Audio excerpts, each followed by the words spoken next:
हरे कृष्णा। जगत गुरु शिल प्रभुपाद महाराज की जय। जय राधा माधव कुंज बिहारी। जय राधा माधव कुंज बिहारी। गोपीजन वल्लभा गिरिवरधारी। गोपीजन वल्लभा गिरिवरधारी। यशोदानंदन ब्रज जनरंजन। यशोदानंदन ब्रज जनरंजन। यमुना तीरावनचारि। यमुना तीरावनचारि।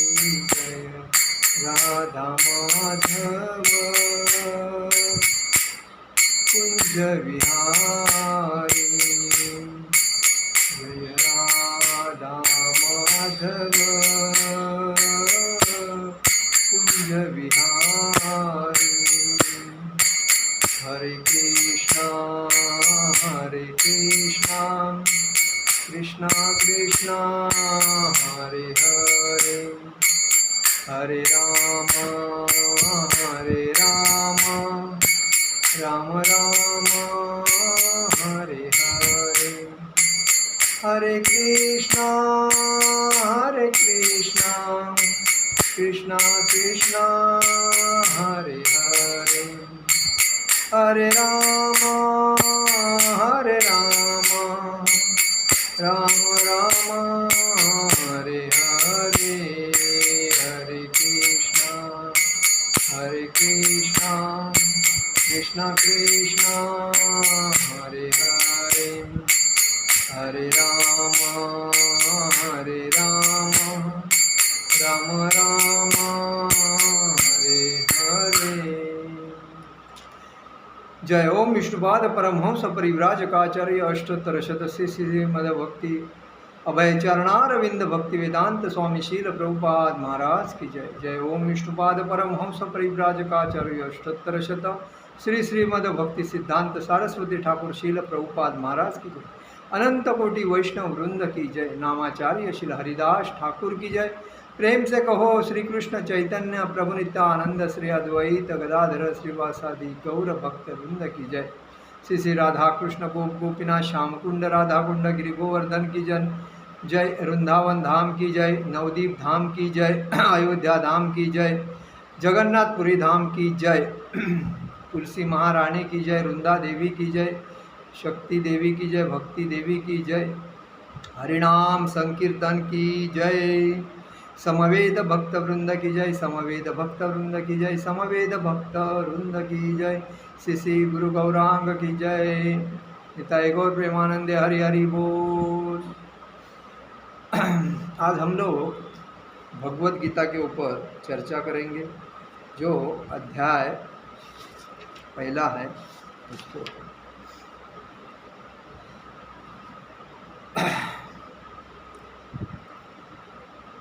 दौशर इत्यह कुलघ्राणा वर्ण संकर कारक है। पुस्तादत्ते जाति धर्म कुल धर्माच शाश्वतः। जो लोग कुल परंपरा को विनष्ट करते हैं और इस तरह अवांछित संतानों को जन्म देते हैं, उनके दुष्कर्मों से समस्त प्रकार की सामुदायिक योजनाएं तथा पारिवारिक कल्याण कार्य विनष्ट होते हैं। सनातन धर्म या वर्णाश्रम धर्म द्वारा निर्धारित मानव समाज के चारों वर्णों के लिए सामुदायिक योजनाएं तथा पारिवारिक कल्याण कार्य इसलिए नियोजित किया है कि मनुष्य चरम मोक्ष प्राप्त करे। अतः समाज के अनुत्तरदायी नायकों द्वारा सनातन धर्म परंपरा के विखंडन से उस समाज में अव्यवस्था फैलती है। फलस्वरूप लोग जीवन के उद्देश्य विष्णु को भूल जाते हैं। ऐसे नायक अंधे कहलाते हैं और जो लोग इनका अनुगमन करते हैं वे निश्चय ही कुव्यवस्था की ओर अग्रसर होते हैं। इस अध्याय में क्या बताया है कि जो लोग परंपरा के विरुद्ध में जो चलते हैं उनका मतलब उसी के वजह से जो संतानें पैदा होती है और उस संतानें अनिष्ट विचार की और दुष्ट प्रवृत्ति की होती है। क्योंकि देखिए कोई भी शादी अगर रीति रिवाज से होती है और उसके जो संतानें जो पैदा होती है तो उसके ऊपर संस्कार संस्कृति के आध्यात्मिकता उसके ऊपर संस्कार पड़ते हैं, क्योंकि वो संस्कार संस्कृति के बेसिस पे चलती है। लेकिन जो संस्कृति के बेसिस पे नहीं, जो भगा के लेके जा के शादी करते हैं, कोई बलात्कार करके शादी करते हैं, जो भी है तो मतलब अनधिकृत ऐसा जो कुछ होता है, इसलिए बोला है जो लोग कुल परंपरा को विनष्ट करते हैं वो इस तरह अवांछित संतानों को जन्म देते। अवांछित इसका मतलब क्या है? जो योग्य अयोग्य है उनके, मतलब जो संस्कारिक नहीं है, ऐसे कहा गया है। संकुर अवांछित ऐसा करते हैं संतान, मतलब माता पिता का आदर नहीं करते हुए संतान जो तमोगुणी होते हैं, रजोगुणी होते हैं और मतलब आलसी होते हैं, ज़्यादा करके तमोगुणी होते हैं, राक्षसी प्रवृत्ति के होते हैं। उनका कोई अगर भक्ति मार्ग का उनको बताया गया तो अयोग्य मार्ग से चलते हैं। तो ऐसी संतानें पैदा होने से बाद में उनको तकलीफ होती है और उनको प्रत्येक व्यक्ति का महत्व का उद्देश्य क्या है? तो विष्णु के चरण में जाना, लेकिन वो विष्णु के चरण में नहीं जाते क्योंकि वो विष्णु भक्ति को भूल जाते हैं, क्योंकि वो संस्कार के विरुद्ध में चलते हैं, संस्कार संस्कृति जो है अपनी उसके विरुद्ध में चलते हैं। इसीलिए कभी भी शादी करना है तो संस्कृति के बेसिस पे करना यही योग्य है, नहीं तो फिर माँ बाप को उनके हितचिंतक रिलेटिव को पूरे परिवार को उसका तकलीफ भोगना पड़ता है। दूसरा श्लोक में आप पढ़ते हैं। उत्सन्न कुलधर्माणा मनुष्याणा जनार्दन नरके नियत वासो भवतीत्यनु श्रुश्रुमम। उत्सन्न कुलधर्माणा मनुष्याणा जनार्दन नरके नियत वासो भवतीत्यनु श्रुश्रुमम। उत्सन्न कुलधर्माणा मनुष्याणा जनार्दन नरके नियत वासो भवतीत्यनु श्रुश्रुमम। जे प्रजापालक कृष्ण, हे प्रजापालक कृष्ण, मैंने गुरु परंपरा से सुना है कि जो लोग कुल धर्म का विनाश करते हुए सदैव नरक में वास करते हैं। देखिए इसमें बताया जो कुल धर्म का विनाश करते, जो अपना कुल क्या है, अपना धर्म क्या है और उसको नहीं मानते हैं और अयोग्य रास्ते से चलते हैं, उनका क्या होता है? सदैव नरक में वास होता है। अर्जुन अपने तर्कों को अपने निजी अनुभव पर न आधारित करके आचार्यों से जो सुन रहा है वह पर आधारित करता है। वास्तविक ज्ञान प्राप्त करने की यही विधि है। जिस व्यक्ति ने पहले ही ज्ञान प्राप्त कर रखा है उस व्यक्ति की सहायता के बिना कोई वास्तविक ज्ञान तक नहीं पहुंच सकता। वर्णाश्रम धर्म की एक पद्धति के अनुसार मृत्यु के पूर्व मनुष्य को पाप कर्मों के लिए प्रायश्चित्त करना होता है। जो पापात्मा है उसे इस विधि का अवश्य उपयोग करना चाहिए। ऐसा किए बिना मनुष्य निश्चित रूप से नरक भेजा जाएगा, जहां उसे अपने पाप कर्मों के लिए कष्टमय जीवन बिताना पड़ेगा। इधर क्या बताया है? जो व्यक्ति ज्ञानी व्यक्ति की संगत करता है उसको ज्ञान मिलता है, और जो ज्ञानी व्यक्ति की संगत नहीं करता है, अज्ञान की संगति करता है, वो नरक में ही जाता है, क्योंकि वो ज्ञान, उसके पास ज्ञान नहीं है तो इसको क्या ज्ञान देगा, ये बात है। इसलिए कहा कुल धर्म, अपना जो धर्म क्या है, हमारा धर्म क्या है, सनातन हिंदू धर्म, ये जो है इस धर्म के ऊपर जो रीति रिवाज है उसका पालन करके अगर जो व्यक्ति चलता है वो स्वर्ग में जाएगा। और कृष्ण भक्ति जो भागवतम का जो पढ़ाई करते हैं, भागवतम का भक्ति करते हैं, कृष्ण भक्ति करते हैं, वो कृष्ण धाम में ही जाएंगे, वो विष्णु धाम में ही जाएंगे, बाकी किधर जाएंगे नहीं। इसलिए कहा गया है कि जिस व्यक्ति ने पहले से ज्ञान प्राप्त कर लिया है, उस व्यक्ति की सहायता के बिना कोई भी वास्तविक ज्ञान तक नहीं पहुंचता। तो ज्ञानी व्यक्ति अगर कोई है, जैसा कि गुरु है, ज्ञानी है, तो उसकी संगति करना, उससे ज्ञान प्राप्त करना, ये शिष्य का काम है। तो वैसा ही समाज में जो ज्ञानी व्यक्ति है, उसकी संगति करने से हमें ज्ञान मिल सकता है। जो कि अज्ञान है, जो दारू पीता है, गांजा पीता है, सिगरेट पीता है, तंबाकू खाता है, परस्त्री संभोग करता है, वेश्या व्यवसाय जाता है, जुआ खेलता है, झूठ बोलता है, चोरी करता है, गलत काम कर रहा है, ऐसे लोगों के साथ छेड़छाड़ी करता है, ऐसे लोगों के साथ जाने से आदमी की मतलब उसके ऊपर भी उसके परिणाम होते हैं। जो जैसा अपना मतलब क्या होता है, दूध जो हम लोग पीते हैं वो पानी में डालने के बाद पानी भी दूध बनता है, वैसा इंसान का भी है। इंसान किससे दोस्ती करता है? हर इंसान को समाज में हर व्यक्ति एक मार्गदर्शक गुरु के तत्वों पे मिलता है, लेकिन वो गुरु को पहचानने को आना चाहिए, ये सही है, ये गलत है। लेकिन हर आदमी में अलग अलग गुण भरे हैं। भगवान ने हर आदमी को अलग अलग गुणों से भर के ही धरती पे भेजा है। जो व्यक्ति अलग अलग गुणों के वजह से अलग अलग काम में यूज होता है। किसी को सिंगिंग की आवड़ होती है, किसी को नाचने की आवड़ होती है, किसी को मतलब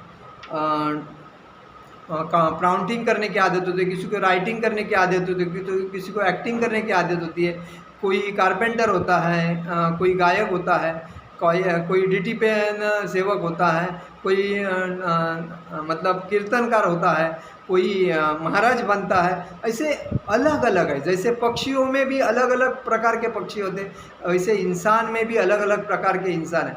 लेकिन उसमें हम किसकी दोस्ती करते हैं वो अपने ऊपर है। और वो हम जो दोस्ती करते हैं उसको पहचानना आना चाहिए, आदमी किस लाइन का है, सही लाइन में जा रहा है, गलत लाइन में जा, आदमी तुरंत मालूम पड़ता है, उसके बातों से मालूम पड़ता है, उसके चाल चलन से मालूम पड़ता है। जब जो आदमी दूसरे की निंदा करता है, दूसरे की लालची मतलब दूसरे के ऊपर ईर्ष्या करता है, ऐसे लोगों के साथ उठना बैठना भी बेकार है। जो भक्ति में है, सदा सर्वदा भक्तों की संगति में है और किसी की बात नहीं करता है, किसके बारे में बात नहीं करता है, ना अपना चैंटिंग करता है, बुक्स पढ़ता है, भक्तों की संगति में भगवान के गीत कथा सुनता है, ऐसे लोग समाज में बहुत कम मिलते हैं। वो भक्तों में ही मिलते हैं, बाकी किधर मिलेंगे नहीं। अभी देखो, बहुत से लोग भक्ति में आते हैं और मंदिर में आने के टाइम पे धोती कुर्ता पहनेंगे, तिलक बिलक लगाएंगे, धोती, और मंदिर का दर्शन हो गया, मंदिर से घर गए, घर जाने के बाद धोती कुर्ता एक साइड में और इनका भौतिक शरीर, भौतिक ड्रेस डालते हैं। अरे लेकिन तुमको इतना समझना चाहिए, तुम अगर वैष्णव खुद को मानता है तो इसका मतलब तुमको जिधर भी तुम जाते हो तुम्हारे बदन में धोती कुर्ता होना चाहिए, क्योंकि तुम खुद को वैष्णव टीका लगा कि वैष्णव, मैं कृष्ण भक्त हूँ, ये तुम सिद्ध कर रहा है। और तो वो सिद्ध करने के लिए लोगों में जाने का, डरने का काय को, क्यों डर रहे हैं?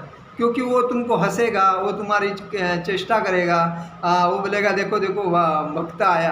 अरे बोलना चाहिए, जब तुम जा रहे हो उनके सामने तो उनको शर्म आना चाहिए। अरे वो तो सुधर रहा, वो तो देखो अच्छा रास्ते भी जा रहे हैं, हम कितना गलत है, हम भौतिक संसार का पैसे के लालच में पड़ा हो, भक्ति के लालच में पड़ा है, वो पुण्य कमा रहा है, मैं पाप कमा रहा हूँ, ये तो उसको समझेगा तो कम से कम तुम्हारे वजह से वो भी तो नरक में नहीं जाएगा। जैसा कि तुम जाएगा भागवत धाम, वैसा वो भी तुम्हारी संगत करके अगर भागवत धाम आएगा तो तुम्हारे को भी पुण्य मिलेगा, उसको भी पुण्य मिलेगा ना। ये आदमी को समझता नहीं। मैं बहुत से लोगों को देखता हूँ, मंदिर में आते हैं टकाटक तिलक बिलक लगा के, एकदम मस्त भाई के आते हैं, धोती कुर्ता पहन के, इधर बाद में काम पे जाने के टाइम पे, मैं दोस्ती के साथ जाने के टाइम पे, या किधर पिक्चर देखने के टाइम पे या कोई कार्यक्रम में जाने के टाइम पे ड्रेस चेंज, सूट बूट। अरे सूट बूट ये क्या है? मुख्य हिंदू सनातन धर्म का मुख्य अगर ड्रेस कोई कहा गया है तो धोती कुर्ता, धोती कुर्ता ये शाल, ये ऐसा होना चाहिए, क्योंकि और ये वैष्णव तिलक होना चाहिए। ये हिंदू सनातन धर्म का मुख्य ड्रेस है और उसको वर्ड के साथ हमें बताना चाहिए। अभी मैं बम्बई में गया था, बीच में मैं मेरे मिसेस के साथ डायरेक्ट जाता था धोती कुर्ते में, लोग मेरे को देख के हरे कृष्णा बोलते थे। मेरा क्या नुकसान हुआ, उनके मुंह से तो हरे कृष्णा तो निकला, क्योंकि देखने से उधर काम करने वाले डॉक्टर विक्टर भी अपना ड्रेस बदल के चलते हैं। अरे शर्म आनी चाहिए तुम लोग को, तुम लोग वैष्णव हो तो तुम वही ड्रेस में चलो। अरे दुनिया झुकती है, झुकाने वाला चाहिए, लेकिन तुम्हारे में ताकत नहीं झुकाने की, तो तुम क्या करोगे? तो तुमको कॉन्फिडेंसली मजबूत बनना है तो तुम वो कर सकते हो।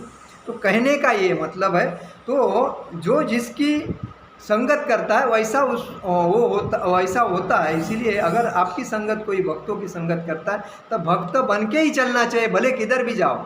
सामने वाला लगना चाह रहा है अरे वो तो भक्त है, देख के बलाम, एक तो सही रहेगा तो नज़दीक से जाएगा, गलत रहेगा तो लंबा से जाएगा, फर्क इतना ही है, बाकी कुछ नहीं। तो यही बोलने का मतलब है। दूसरा अध्याय लेते हैं। अहो बत महात्पाप कर्तुव्यवसिता वयम यद्राज सुखलोभेन हंतु स्वजन मुद्यताम। अहो बत महत्पाप कर्तुव्यवस्थिता वयम यद्राज सुखलोभेन हंतु स्वजन मुद्यताम। ओहो, कितने आश्चर्य की बात है कि हम सब जघन्य पाप कर्म करने के लिए उद्यत हो रहे हैं। राज्य सुख भोगने की इच्छा से प्रेरित होकर हम अपने ही संबंधियों को मारने पर तुले हैं। देखिए अर्जुन कृष्ण भगवान से बोलता है, कृष्ण भगवान ने अर्जुन को बोला है तुमको तुम्हारे सगे संबंधी के ऊपर लड़ना ही पड़ेगा, क्योंकि उन्होंने जो तुम्हारे साथ जो किया है उसका उनको प्रायश्चित मिलना ही चाहिए। तो इसीलिए भगवान श्री कृष्ण अर्जुन को बोलते हैं तुम ये मत सोचो कि तुम्हारे भाई है, बांधव है, हितचिंतक है, परिवार वाले हैं, सब कुछ तुम्हारे हैं, लेकिन वो नहीं सोचते तुम उनके परिवार का हो। वो ये सोचते हैं कि तुम हमारा दुश्मन हो और तुमको वो घर से निकाल के मारना चाहते हैं। तो वो अगर तुम्हारे बारे में ऐसे सोचते हैं तो मेरा कहना मान, तू मुझसे बिंदास लड़, मैं तेरे साथ हूँ। तो यही बोलते हैं। तभी अर्जुन क्या बोलता है कि मनुष्य अपने सगे भाई बाप या माँ के वध जैसे पाप कर्म में प्रवृत्त हो सकता है। विश्व के इतिहास में ऐसे अनेक उदाहरण मिलते हैं कि किंतु भगवान का साधु भक्त होने के कारण अर्जुन सदाचार के प्रति जागरूक है, अतः वह ऐसे कार्यों से बचने का प्रयत्न करता है। अर्जुन एक शुद्ध भक्त था और भगवान का मित्र भी था, कृष्ण भगवान का, और भक्त भी था, लेकिन वो पाप नहीं करना चाहता था। लेकिन आज कलयुग में हर घर में संपत्ति से झगड़ा चालू है, औरत का पति से, पत्नी का पति से, लड़कों का पिताजी से, माँ से, हर घर में झगड़ा क्यों चालू है? क्योंकि ये कली जो है हर जगह पे वास कर रहा है, निवास कर रहा है, और हर आदमी मांस, मच्छी, मटन, दारू, जुआ, तंबाकू, बीड़ी, सिगारेट और अहंकार, ये करके अहंकारी बना है। स्वार्थ, पद, पैसा, लालच के पीछे पड़ा है, और कि मतलब खुद के आदमी की उसको फिक्र नहीं है, पर दूसरे जब उसको कुछ देते हैं तो उसको अच्छे लगते हैं, और जिस दिन उनको देने का बंद हो गया या उनको मिलने का बंद हो गया, उससे इनको मिलने का बंद हो गया, तब इनका रिलेशन फिनिश हो जाता है। इस दुनिया में कहा गया है कि अपने से आगे कोई जाने देता नहीं किसी को, क्योंकि हर आदमी अपने अपने कंपटीशन में खड़ा है, क्योंकि सबको लगता है इसके आगे मैं कैसा जाऊं, इसके आगे मैं कैसा जाऊं। खाली एक ही है, पिताजी अपने लड़के को देख सकते हैं कि मेरा बेटा मेरे आगे जाएगा उतना अच्छा है। यही पिताजी माताजी की इच्छा रहती है, बाकी किसी की नहीं रहते, भले कितना भी दोस्त होने दो, वो उसको अपने फ़ायदे के लिए आगे भेजेगा, अपना फ़ायदा होगा उसको पीछे करेगा। ये दुनिया का रिवाज है। इसीलिए हर आदमी को ये समझना चाहिए कि मैं किसकी दोस्ती कर रहा हूँ। मुझे अगर कोई सपोर्ट कर रहा है तो उसके पीछे उसका स्वार्थ है। जब मेरा सपोर्ट निकलेगा उस दिन मैं नीचे गिरूँगा। तो आज दुकान कोई जॉब भी करता है तो भी मालिक उसका फ़ायदा होता है तो उसको रखता है। अगर मालिक जिस दिन नुकसान होने का चालू हो गया उस व्यक्ति से फ़ायदा नहीं मिलता है, मालिक उसको बोलता है कल से मत आ। क्योंकि ये दुनिया स्वार्थ की है। हर व्यक्ति स्वार्थ के पीछे पड़ा है। खाली जो सच्चा साधु है, शुद्ध भक्त है, वो किसी की लालच नहीं करता है, किसी की अपेक्षा नहीं करता है। खाली वो अपेक्षा इसकी करता है, भगवान मेरा दोस्त है, मेरा भाई है, मेरा माता पिता है, मेरा गुरु है, मेरा सर्वस्व मेरा भगवान है, मैं भगवान को समर्पित हूँ। इसीलिए मुझे उनके चरण में सेवा भक्ति प्रचार करने को मिलना चाहिए।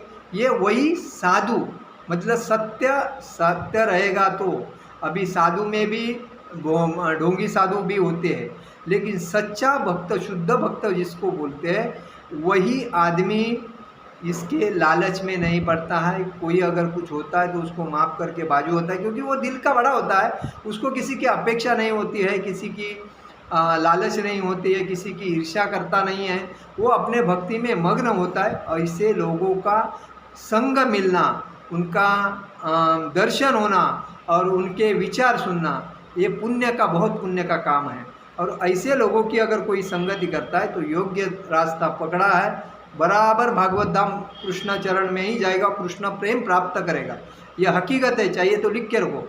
लेकिन आजकल हमारे जैसे भक्त जब रहते हैं तभी हमारे आजू बाजू में कितने अभक्त भी रहते हैं, लेकिन वो हाँ करते, हो करते, अपना स्वार्थ होगा निकल जाते। क्यों हम समझते हैं ये इसका फ़ायदा क्या है, ये काय के क्यों आया है। भगवान तो सब समझते हैं, भगवान को सब कुछ मालूम पड़ता है। इसकी इच्छा क्या है, इसके दिल में क्या है, ये क्या पूछ रहा था, इसको क्या चाहिए, भगवान तो उसको सबको देते हैं। लेकिन जब उनका होने के बाद भगवान देखते हैं कौन सच्चा है, कौन मेरे चरण में सेवा कर रहा है, कौन मेरे कितने दिन तक सेवा करके भाग गया। आजकल लोग देखिए,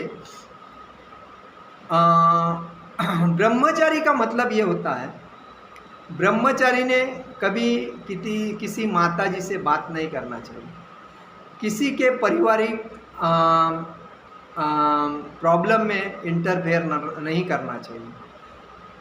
कोई भी अगर कुछ देता है तो दूसरे के माध्यम से लेना चाहिए, सामने सामने नज़र नहीं मिलना चाहिए ब्रह्मचारी। क्योंकि ब्रह्मचारी को लोग आदर क्यों करते हैं, सैफरान पहन के भक्ति करते हैं, इसके लिए नहीं, क्योंकि इसमें अभक्त भी रहते हैं सैफरान पहनने वाले। उनके दिल में अलग अलग भावना चलती है, लड़की के बारे में, औरत के बारे में, पैसे के बारे में, चीटिंग के बारे में, किसी के डोनेशन देने वाले के बारे में, अलग अलग भावना रहती है।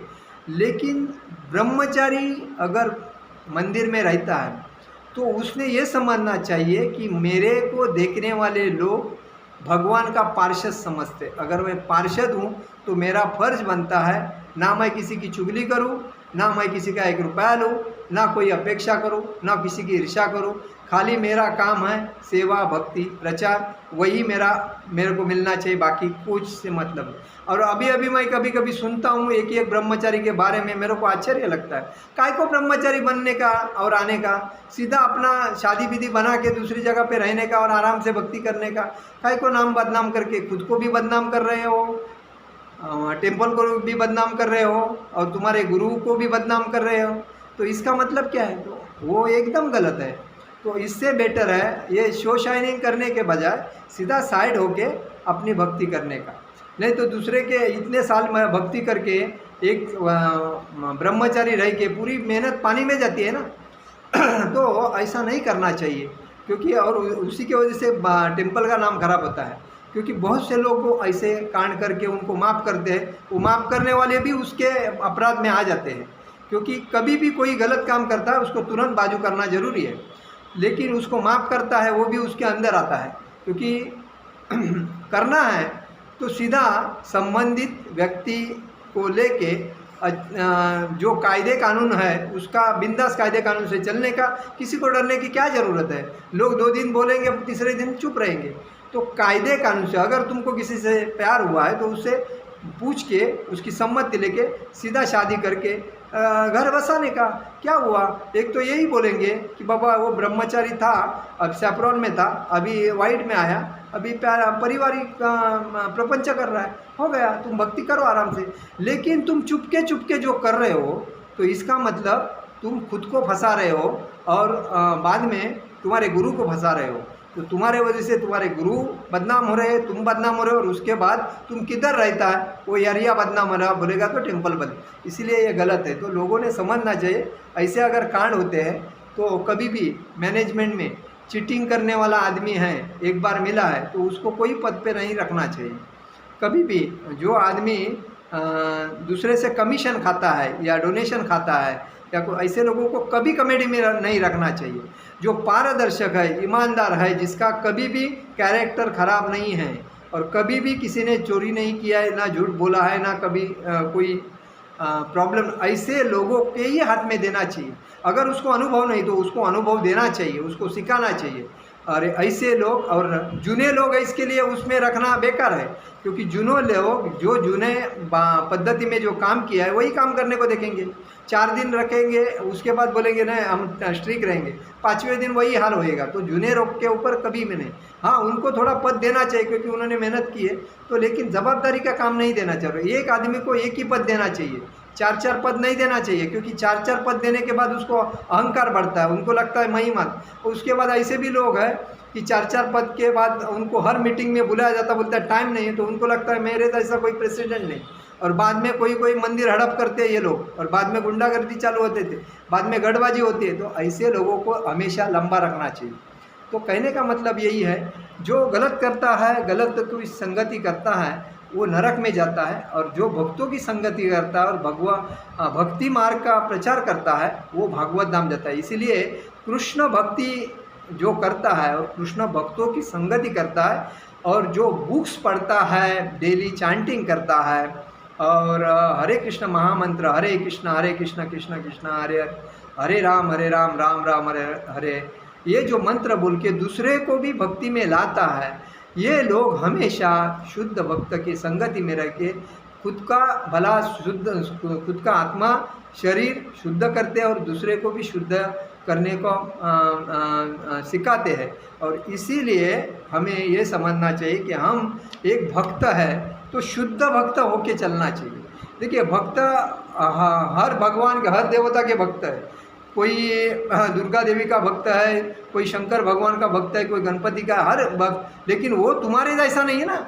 जो विष्णु भक्त है, जो कृष्ण भक्त है, वो सबसे 1 नंबर भक्त है। जो तिलक लगाता है वैष्णव, इसका मतलब क्या है? संस्कृति। अभी हर घर में कोई को कृष्ण नाम रखते हैं, बलराम नाम रखते हैं, प्रहलाद नाम रखते हैं, जिसके बाद कृष्ण भगवान के जो लाखों नाम है, करोड़ों नाम है, वो रखते हैं। लेकिन वो किधर, वहाँ नाम के जैसा तो यूज़ नहीं होते, वो मांस मच्छी मटन खाते हैं, क्या फ़ायदा? तो कभी भी जिसका नाम भगवान का रखा है, कृष्ण रखा है, अलग अलग जो भगवान की नाम है, वो नाम रखने के बाद वैसा, जैसा नाम वैसा काम होना चाहिए। जैसा नाम है उसके हिसाब में चलने को आना चाहिए, तो उस नाम का फ़ायदा है। नहीं तो फिर आदमी का कुछ वैल्यू नहीं है। इसीलिए नाम का और भगवान के नाम का प्रयत्न करना चाहिए। जैसा रामचंद्र है, तो इस नाम के वजह से हमें भक्ति में उन्नति मिलती है। कोई भी हमें देखता है तो हमें लगता है इसका नाम गोविंद है, इसका नाम गोपाल है, ये है ललित है, ये कृष्ण है, ये इसका नाम वासुदेव है। तो ऐसे लोग अपने को भगवान के नाम अगर अपने को रखा है तो उस भगवान के गुण अपने में आना चाहिए और उस प्रकार चलना चाहिए, तो ही उसका फ़ायदा है। नहीं तो फिर नाम वेस्टेज है। तो कहने का मतलब यही है कि कोई भी आदमी अच्छे आदमी की संगति करे तो भागवत धाम जाएगा, अगर बुरे आदमी की संगत करेगा तो नरक में जाएगा। तो हमारा कहने का मतलब है अच्छों की संगति करो और भागवत धाम जाओ। हरे कृष्ण कृष्ण कृष्ण हरे हरे, हरे राम राम राम हरे हरे। जगत गुरु श्रील प्रभुपाद महाराज की जय, परम पूज्य लोकनाथ स्वामी महाराज की जय। निताई गौर प्रेमानंदे, हरि हरि बोल।